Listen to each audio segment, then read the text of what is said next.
Hello YouTube, welcome to the Bluebell Model Railway channel, here with a loco review for you on this horrible, damp, miserable day on the Isle of Wight.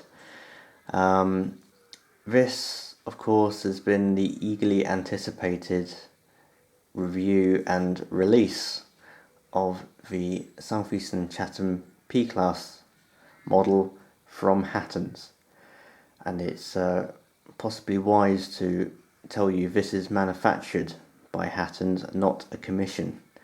Hattons have now basically took control over their commissions and are now producing them themselves with no middleman. So this is from them, by them, researched by them, and produced by them. So let's have a look what's in the box. I don't usually do unboxing videos, but for a new product from Hattons we'll see what it's like inside. The box is a very nice sturdy box, very solid, so good for packaging and good for shipping as well. Got a nice little picture on the side as well with their website and what loco it is. It's best to say by now this loco is number 12, which is Bluebell in their Southeastern Chatham blue livery with Bluebell written on the side. So it's in 2010 condition. So just easing it out of the box. Bit of foam on top. We have some instructions, which again is available online, which you can download from their project pages. And you can see instructions for use and probably a bit of running in, handling, operating instructions. Fitting crew, as there is some 3D printed crew available for this, done by Model U, which is fantastic if you want to add some crew to it. You can see all the DCC information, how to get into it, all the details you can add on, and what bits to oil and what bits not to. So putting that to one side, again we have it in its iSpot packaging, so nice and protected, and let's get it out and have a look at it.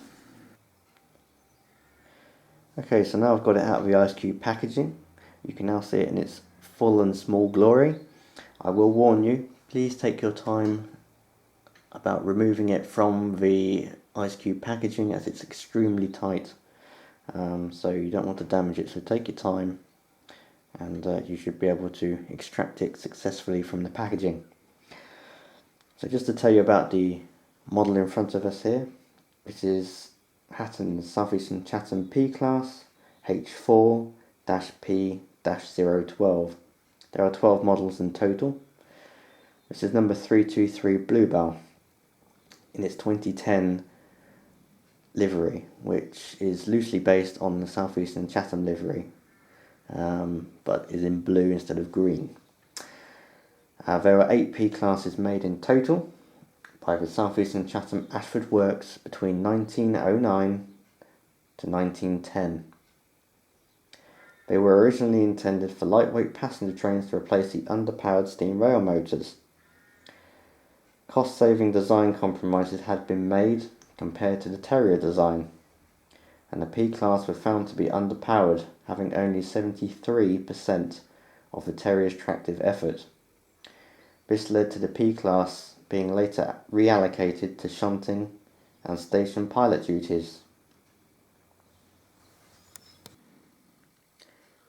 Out of the 8 P-Class, 4 have been preserved.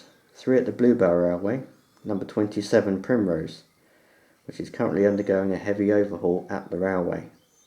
Number 178, also nicknamed Nettle at the railway, and also known in its industrial service with the Bowwaters paper mill in Kent as Pioneer 2, which the loco ran in for a very short period when it returned to service at the Bluebell Railway.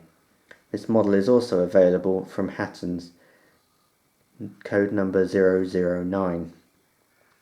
323 Bluebell, which you see in front of me, which is currently on its way back from the Spa Valley Railway. And the last number 753, which is based at the Kent and East Sussex Railway and is currently under overhaul. And this is also available from Hattons. All the preserved locomotives are available from Hattons, and I will put up at the end of the video all of the locos available, all 12. 2 are remaining, which shall be to be delivered in May. So now let's go on to the actual loco itself, the very small and quaint but very beautiful P-Class. So we'll start off with the side here. I had my worries when I saw the actual production samples because as everybody knows, close-ups can be cruel in the model world, and sadly for this it could be the same story. Anyway, let's zoom in a little bit. You can see they've replicated delivery really nicely. We've got a black border with red lining around the outside, and we've got the lighter blue lined out in yellow and red. They've nicely printed the Bluebell emblem in the middle of the tank here, and recreated the lettering as well perfectly. It looks really, really exquisite. It really does. That must have taken so many passes to go through the printing machines. Amazing, really nicely done. We've got some nice lining along the running plate and also down the steps. The steps are actually metal, they're actually brass folded up and then fitted to the plastic behind. Again, a nice detail which sort of does say a really top quality product or model. The wheels are painted blue and also have the red lining on the spokes and also in the centre, which is really, really nice. The coupling rod is nice and thin and probably to scale as well. It looks excellent. You've got the separately fitted the sanding pipe down from the sanding box. You've got brake blocks, and also you've got brake rigging underneath as well, you can see there. You also got pipe work running behind the cab step, going all the way along to the underside of the tank. You can also see on the back of the tank here a little tap, if you like. Just behind that you can see the builder's plate, which is Ashford Works. Again, I believe you can probably get them done by possibly Narrow Planet. I imagine could do that because they do some really nice etched plates. Onto the other side of the cab, just on the side of the bunker here, you've got the number 323 printed nicely. You can get etches from Roxy Mouldings if you wish to add a little bit of texture or relief to your side of your locomotive to make it stand out, if you like. But again, all the red lining around here is nicely applied from what I can see. I know my vision is not great these days, but it looks nicely applied. It could be a slight inward curve on the corner there, but it's not too noticeable. The red line along here is slightly wonky, but again, it's a tiny little model to try and get all this lining on, so we'll give them a small break, but it does certainly look, from 4 foot away, you won't really notice it. Running along the side here, got pipe work coming up to the clack valve. You've got a lovely lubricator pot down there as well. Got a splasher on there, just above the front leading wheel. You can also see nicely printed detail on the front of the tanks as well. Got the handrails coming around the front, and onto the front we've got a nicely painted and lined buffer beam, and also buffer housings as well, which some of the manufacturers do not do these days. I mean, Bachmann didn't with their C, and Hornby didn't do it with their H-Class either. You've got the vacuum pipe coming up on the front, nicely lined out and nicely printed detail on the front, separately fitted smoke box start, and also lamp irons on the front as well. Nicely detailed running plate. The running plate is metal on this model to give it a nice bit of weight. These small locos do need weight to pull loads, and this one's a fair old weight. We'll weigh it in a little bit and see how heavy it actually is. Generally, you've got a nice painted copper cap chimney. Some people have moaned because it is not a nice actual copper chimney top, which Bachmann do, but it's representable, it's nice, it's not too bad. Got plenty of rivet detail on the front, as well as some more lamp irons on the side of the smoke box. On my group, it has been noted that they don't think Bluebell's got any rivets around the smoke box, especially around the back anyway. And there's a nice line of rivets around the back there. Apparently they're not there on the actual prototype, so we'll have a look at pictures at the end and see if that is correct. Moving along to the side and the fronts on this side, of course it's exactly the same as the other side, apart from we have a steam reverser. This is actually a reverser for changing forwards or backwards on the loco, and you can see that's nicely been detailed out, lined. I don't know if we can get any closer, but we can try. You can see it's been nicely applied, even the little emblem on the front there, or the lining on the front. Also got lining behind that as well. You can see just there. Got a lovely separately fitted pipe coming from the cab down to the side of the smoke box. Again, we've got the clack valve and the pipe work going up to it. You've got a handrail on the front of the cab on this side as well as the other side. Again, that nicely printed decoration as well as on the wheels as well. And again, moving along to the cab, you can see beautifully applied on this side, nicely done. Gold numbers, again as I say, you can get them from Roxy Mouldings as etches. You'll want the smaller ones, which I think is 6 inch, not 7. Can't quite remember off the top of my head. And again, we've got loads of pipe work, detailing. It's really an exquisite small model. It's tiny, really tiny. Moving around to the back of the loco, you can see the cab is fully glazed. That's on the front and rear. That's lined out in gold to give the brass effect around the windows. Lined around the back, and also lamp irons on the top of the bunker and to the sides, as well as a lovely printed number and also decoration around the buffer housings. Worth mentioning as well, the buffers are sprung for those who love sprung buffers. Not really necessary, but it does add a nice little bit of detail to the loco, especially one this small. The cab roof, lovely, lots of rivet detail and rain strips. The roof vent is not opening, it is actually just a moulded detail part and a nice turned brass whistle. Whilst looking at the top of the cab, we can sort of look at the top of the locomotive itself. The dome unfortunately is not chrome plated like the H-Class from Hornby. Some have moaned about that, but when all the P-Class have the same dome, and also cost saving. I know a lot of people moan about costs these days.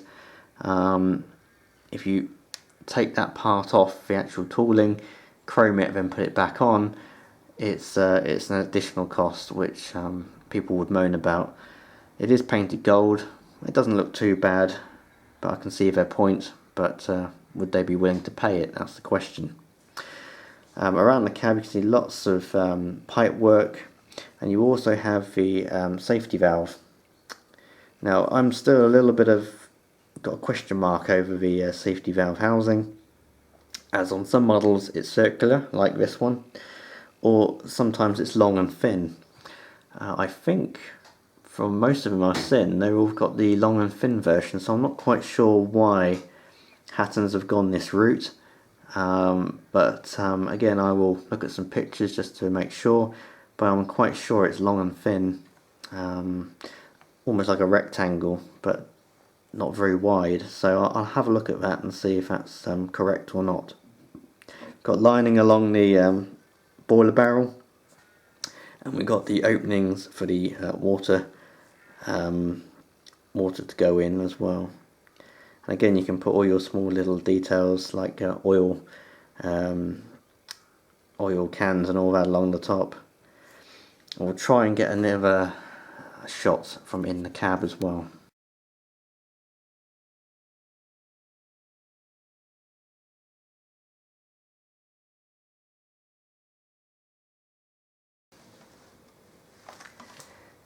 Okay, peeking just through the cab opening. This is as far as my camera would go. You can see lovely pipe detail in there, a regulator handle, all the pipe work coming through the front of the cab, which is excellent. And on the back of the cab, if I just turn it round, you can see more pipe work and also the dials on the back of the cab as well. It has, I believe, a removable coal load as well, so you can put your own coal in there if you wish. Overall, a really nicely detailed model. So I guess let's see how it runs. Okay, here it is on the rolling road on my workbench, just using a standard Hornby controller, which you can see to the rear left of it in the background, and we'll see how it goes. So let's have a look.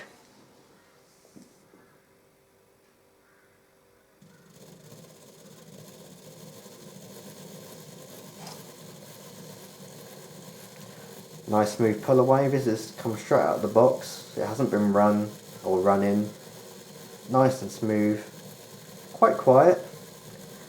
Obviously it's running on a bench at the moment, so it's probably not helping, but it sounds a little bit louder than it actually is. But what a beautiful little loco. The price of these is £99, I believe, with £4 postage. Please make sure you click postage instead of collect from store, which apparently I've done, which I'm not quite sure how I've done that. But personally, I would like to say a big thank you for Hattons for sourcing that issue out and for getting it to me as quickly as they have done. So big thank you to Hattons for that. And as I say, at the end of this clip, you'll see it running from a few different angles, and hopefully tomorrow I'll take it to a customer's layout and run it on some DCC and see how it goes. And then hopefully in May, when I'm back for the Rail-X exhibition at Stoke Mandeville, which is a local show at my home in Buckinghamshire, then hopefully we'll see the Bluebell locomotive here on the actual Bluebell layout at Horsted Canes. I hope you've enjoyed the video. Give it a good old like and hopefully a small subscribe if you've got time, and even if you have even more time, please leave a comment and I'll try and get back to you as quickly as I can, and I'll try and answer any questions or queries you may have. The models are £99 from Hattons, produced by Hattons, and I hope you enjoy it, and I hope you enjoyed one if you bought one. Bye for now.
Actually, I wish you would.